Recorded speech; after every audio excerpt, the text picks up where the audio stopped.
अनुसूचित जातीच्या आरक्षणाच्या उपवर्गीकरणाच्या मुद्द्यावरनं आज मुंबईमध्ये एक मोठा मोर्चा निघालेला होता। विविध संघटनांचा या मोर्चामध्ये सहभाग पाहायला मिळाला। मोठ्या संख्येनं आंदोलनकर्ते या मोर्चामध्ये सहभागी झालेले होते। रिपब्लिकन सेना, समाजवादी पार्टी आणि चर्मोद्योग कामगार संघटनांसह इतर संघटनांनी सुद्धा मोर्चात सहभाग घेतला। भर पावसात हा मोर्चा मुंबईतल्या मेट्रो सिनेमा CSMT परिसरात निघालेला। आनंदराज आंबेडकर, भीमराज आंबेडकर, राजकुमार बडोले, बबनराव घोलप, माजी आमदार बाबूराव माने, ॲडव्होकेट सुरेश मानेंनी या मोर्चाचं नेतृत्व केलं। सरकार उपवर्गीकरण लागू करते ही त्यांची दडपशाही असा आरोप आंदोलनकर्त्यांचा आहे। दरम्यान अनुसूचित जातीच्या उपवर्गीकरण समितीच्या शिष्टमंडळानं या संदर्भात एकनाथ शिंदेंची भेट घेतली, पण त्यांच्यासोबतच्या बैठकीत सुद्धा तोडगा निघू शकला नाही।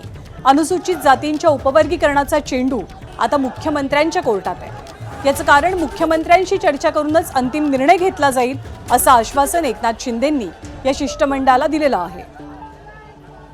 तर उपमुख्यमंत्री एकनाथ शिंदेंनी आंदोलकांना काय आश्वासन दिलंय आणि रिपब्लिकन पक्षाचे नेते आनंदराज आंबेडकरांनी हे आंदोलन मागे घेताना काय म्हटलं आपण पाहूया।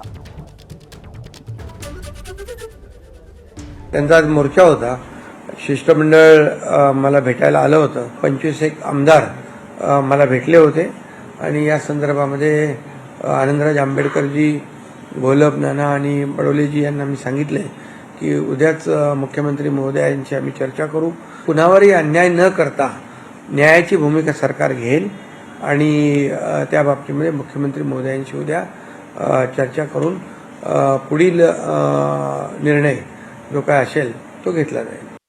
दखल संपूर्ण विधिमंडळामध्ये आणि कॅबिनेटने घेतलेली आहे आणि मला पूर्ण खात्री आहे की तुम्ही दिलेला हा भीमटोला आज सरकारला अत्यंत योग्य ठिकाणी बसलेला आहे आणि त्यामुळे लवकरच आपल्याला आपण ज्याच्यासाठी हा मोर्चा काढला ते उपवर्गीकरण विरोध म्हणजे रद्द करायचा आपली जी मागणी आहे ती यशस्वी झाल्याशिवाय राहणार नाही आणि जोपर्यंत यशस्वी होत नाही तोपर्यंत आम्ही सर्व नव्हे तर आपण सर्वजण गप्प बसणार नाही। आमची एकजूट अभेद्य ठेवू।